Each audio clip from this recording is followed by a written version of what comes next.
এক নং প্রশ্নের উত্তর লিখছো, এইভাবে দাগ টেনে দাও, শেষ।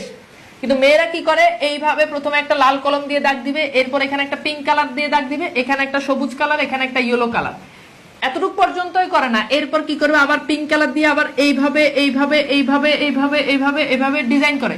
শুধু তাই নয়, কেমন অমানবিক ডিজাইন তুমি খেয়াল করে দেখো, কি পরিমাণ তাদের হাতে সময়।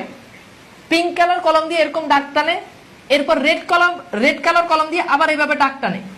এই হচ্ছে তাদের ডিজাইন, বুঝছো?